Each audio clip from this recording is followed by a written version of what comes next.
Welcome back, children. Welcome to Refresh Concepts with me, Dinesh Modi. We are now moving further with sum of n terms of an AP, right? We have seen what is Tn, how to find out Tn. We got the formula also, what is and how we obtain the formula for Tn, nth term. Now what happens over here is that, say for example, you have been given an AP. I'm just making you understand, though I have written everything over here, what is the formula for summing up all the n terms of an AP. Summing up all the n terms in an AP is given by Sn, that is summation of all n terms, is nothing but n by 2 2a plus n minus 1d, or one can say Sn is n by 2 t1 plus tn, which is nothing but n by 2 t1 plus l. Why? Because tn and l is the same. L means the last term, that is tn. Right, children? But I would like to make you people understand how did we got this one, how we reached to this particular formula. First of all, let me make you understand what exactly we are trying to learn. Say an AP is given to us. Say it was AP is given to us 1 plus or 1 3 5 7 9 dot and say 113. Now if I want you people to tell me right now what is the sum of all the terms. That means 1 plus 3 plus 5 plus 7 plus, they differ by 2, so 9 plus 11 plus 13 plus.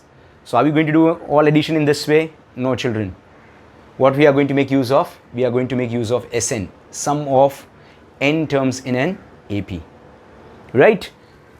With the help of A, with the help of D, and with the help of n number, all that is what we have seen, how to find out each of the case. In the first part is what we have seen, how to find out each of these, right? Then we just need to substitute in this, right? But I would like to make you understand how this particular formula came by not theoretically. Mind you, children, I'm not giving you answer theoretically because it is difficult for many students. Yeah, I'll understand, and I can say so that there are many who can understand it. Those who are very conceptual sound will understand if I were to make you understand theoretically. But I feel there will be many who will fail to understand if I talk in terms of that language. So let me make my children understand by giving you a simple sum. Let me understand by giving you a very simple sum, that how we can reach to this particular formula. So in our example, this is my example, mind you, this is not theory. Once again I reiterate, this is not theory, right? Let's start with the example. If I say 1 plus 2 plus 3 plus 4 plus dot 99 plus 100, what will be the answer? There are many who must have worked out, or some technique will be there, but there are maximum who will fail to answer me at this juncture. That means I'm asking you sum of first 100 natural number. Without AP formula, those who are working with an AP formula, no. With a normal addition, will you be able to? The answer is no. So what I'll do is, if somebody has to ask me that if you have to do so, then how we can do it? This is what I'll write down once. I'm going to write down this once again, but reversing the cycle. 100 plus 99, what would have been the third last term? 98. 98 plus dot. Here it will be 1, 2, 3. That means plus. Right? And what am I going to do is, I'm going to add all these. So how much is this? 100 plus 1, 101. 99 plus 2, 101. 3 plus 98, 101. 98 plus 3, 101. 101 and 101. Can I say all these were plus? Were 101? So how many 101s did I have? 100 times 101. But don't you think so that I have taken first summation, I have taken second summation. So how many summations have I done? 2 summations. So I'm just writing 2 summation. I could have used the word sigma also, but 2 summation is how many 101 am I having? 100 times. So 101 into 100.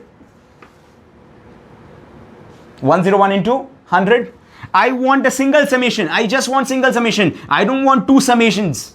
As of now, answer so obtained is via 2 summation. I want single summation. So I shall say single summation, which now I say sum of n, or if you want, you can just say s summation s. Can I say this 2 will go down? This 2 will go down. This 2 has to come down. So I'll say 1 by 2 into 101 plus 100, into 100. As it is 101 into 100, 101 into 100. This 2 came down. That's it. Now, what is this? Can I make some kind of rearrangement? So I shall say that this is nothing but 100 by 2 into 101. Now, what is this? This is nothing but n terms. How many terms did I had? I had 100 terms. How many terms did I had? 100 terms. So now can I say this is Sn and this 100 is no longer 100. Let me write down something with a different marker. This 100 is no longer 100. Shall I say this is n? N, sum of 100 terms, n by 2 into 101. Can I write down 101 as 100 plus 1 or 1 plus 100? 100 plus 1 or 1 plus 100. Let me write down 1 plus 100. Let me write down 1 plus 100. Let's work out in this way. So Sn is nothing but n by 2 into, what is 1? 1 is the first term. 1 is the first term. So it's a plus a plus 100. 100 is the last term. Tn term. And what is Tn? A plus n minus 1 d. Sn is n by 2 a plus a 2a plus n minus 1 d. Sir, how about this one? We already got it. Sn is n by 2, 1 is T1, 100 is Tn, which is also termed as last term. Are you getting me, children? This is how the formula came into existence. Though I said that this is not the actual theory, I'm making you understand why. Right? Understand carefully. Even if you fail to understand, nobody is going to ask you this particular question in this way. I just made you understand how the formula came into existence with the help of example. Right?